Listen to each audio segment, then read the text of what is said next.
As adults, it's not uncommon to feel the need to help out, whether it's a friend in our community or even a stranger.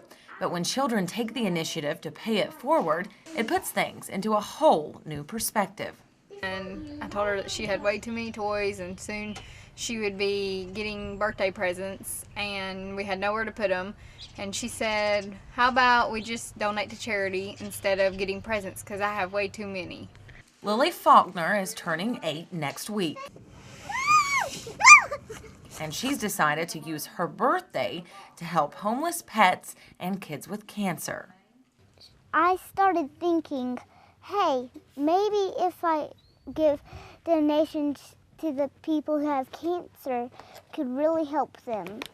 That's when Lily and her mom got to work. Inside her birthday party invitations, there was a little note stating Lily requested no presents, but instead donations for St. Jude's and the Humane Society. And as a hairstylist, Brittany set up jars at her workstation, decorated by Lily, accepting donations in exchange for a discount on their hair services.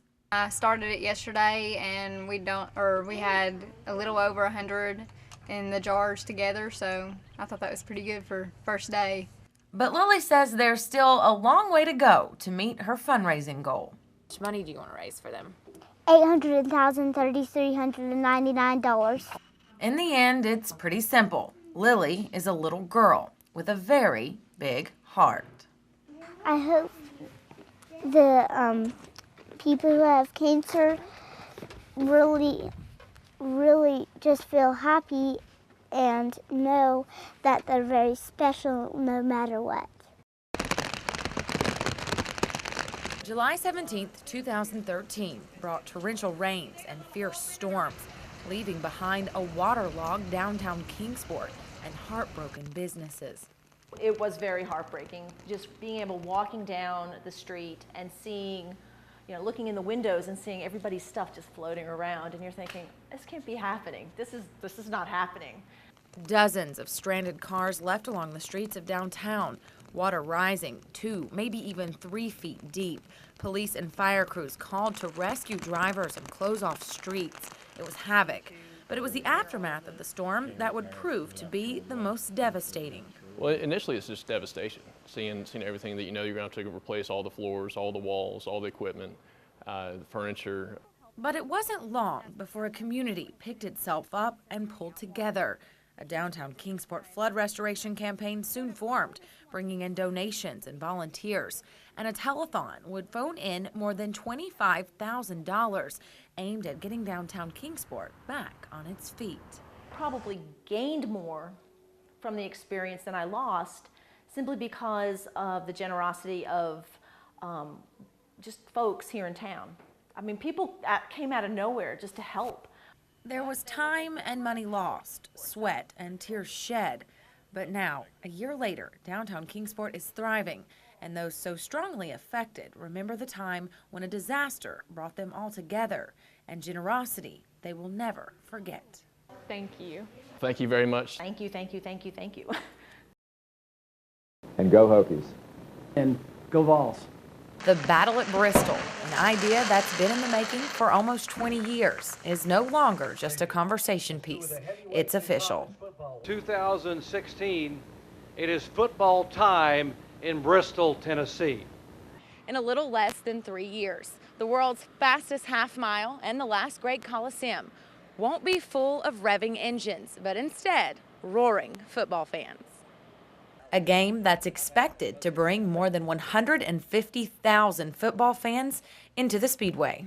It would be the biggest college football game ever. We're going to have the largest sporting event in the country.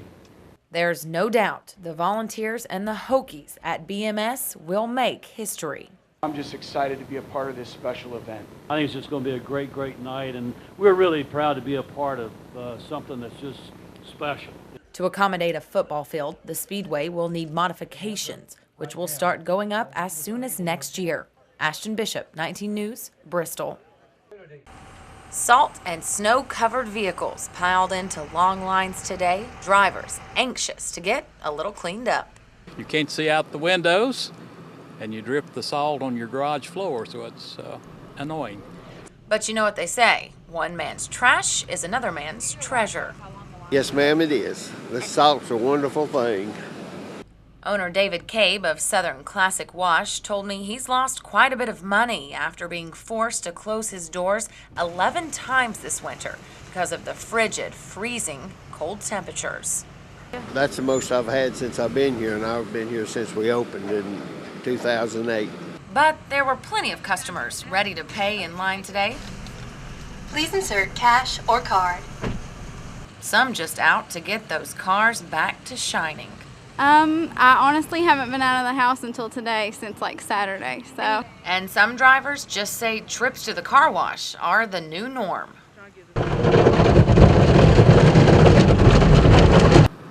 Oh, once or twice a week, every week.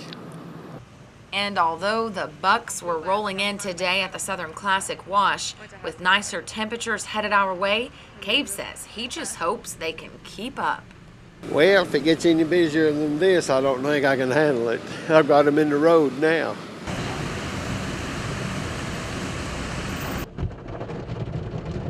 Dear ones, it's now the haunting time. The moon so luminous will shine with stars embedded in the sky. Yes, those are wedding vows. And yes, that is the bride and groom. Face paint and all. Candy and Matt Pickett said I do tonight, inside of the Snyder Funeral Home. And I always thought of the, the big blue Cinderella dress, but as I got older, my taste changed a bit, and this is more like my style now.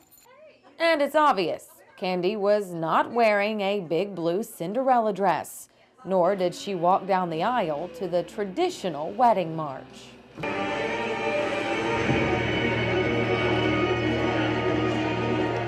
But the pair weren't the only ones in the Halloween spirit.